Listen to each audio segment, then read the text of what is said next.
Magandang araw mga anak! Tara, samahan nyo na naman ako sa isang kwento ng buhay ko. Ito nga pala yung last part ng video ko na A Day in My Life Night Edition. Sa totoo lang, biglaan lang talaga yung labas namin dito ng mga anak ko.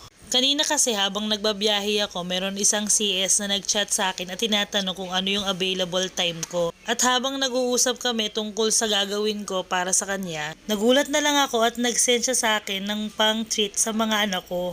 O, di ba mga anak, isang blessing na naman ang binigay sa atin ni Lord ng bonggang-bongga. Sa mga oras na nga na yan, ay papunta kami sa Liwasan. Kasi doon may mas malapit na Angel's Pizza at meron din mga playground doon sa tapat. Kaya talagang mag-e-enjoy yung mga anak ko doon ng bonggang-bongga. Pero mga anak, nakakatuwa talagang isipin na may mga taong nagtitiwala sa'yo at susuklian kanila ng kabutihan talaga. Kaya ako, naniniwala talaga ako na lahat ng kabutihang ginagawa mo sa kapwa mo ay babalik din sa'yo ng siksik, liglig at umaapaw ni Lord talaga ng bonggang-bong.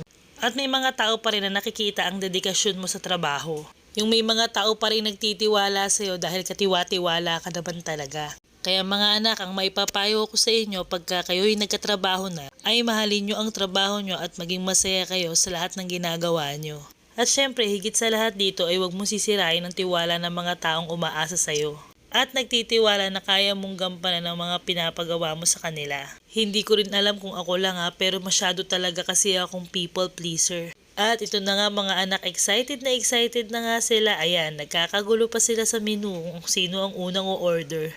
Alam mo, sa totoo lang, kahit ganyan sila na aso't pusa, natutuwa pa rin ako silang tingnan. Talagang chine-cherish ko talaga yung pag-aaway nila, yung tampuhan nila, yun talaga yung pinaka-chine-cherish ko. Alam niyo ba kung bakit? Kasi yan yung mga time na talagang heart to heart ko silang kakausapin, yung matuturuan ko sila ng tama at mali at mahalin ng isa't isa.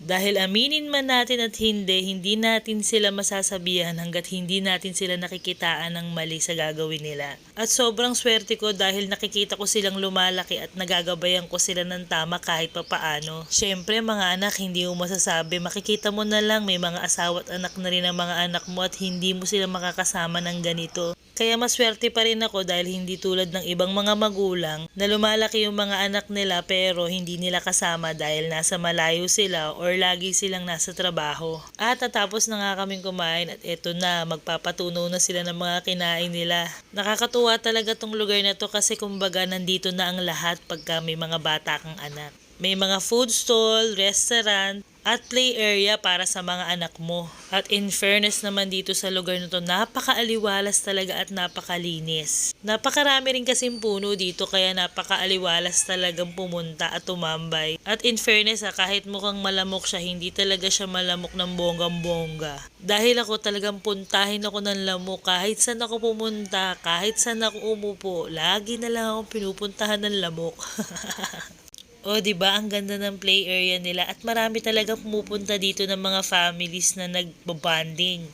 Pagkahapon naman or umaga, nandito naman yung mga estudyante para mag-practice or magtambay lang, ubos oras. Hindi na nga nakatiis, ayan, umakyat na yung dalawang bata at nagiintay na mag-slide. Pero sa pagkakatanda ko, mga 8 o'clock na yan ng gabi. So medyo gabi na talaga siya pero marami pa rin tao. Kaya yung mga taga-Marikina na hindi pa nakakarating dito, try nyo rin pumunta dito. Sigurado mag-i-enjoy kayo ng bonggang-bongga. At kami naman ni Anika, dahil nakakahiya namang makipag-slide kami doon, umupo na lang kami para tingnan yung mga bata. Dahil sa mga oras na yan, sobrang dami pa nilang energy, kailangan talaga nating ubusin para pag uwi sa bahay, maglilinis lang sila para matulog. Siyempre, ano pa ba ang gagawin mo pagka nakaupo ka't kasama mo ang panganay mong anak na babae? Walang katapos ang chismisan, sa totoo lang, yun ang bonding namin ng anak kong panganay. Yung tatanungin ko siya kung ano yung ginawa niya sa school, kung ano yung ginawa nila ngayong araw na to, kung ano yung ginawa nila ng mga kapatid niya ngayong araw na to. Tapos magugulat ka na lang, may mga side comment. Alam mo ba, nice si ano, ganyan, ganto, ganyan. Pero ito naman yung laging nilulook forward ko sa mga anak ko.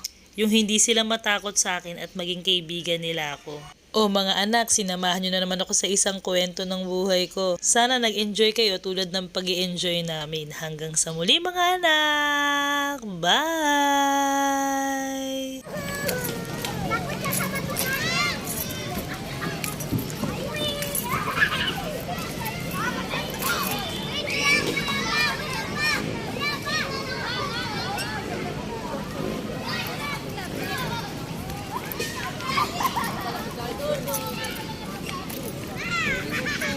Hmm?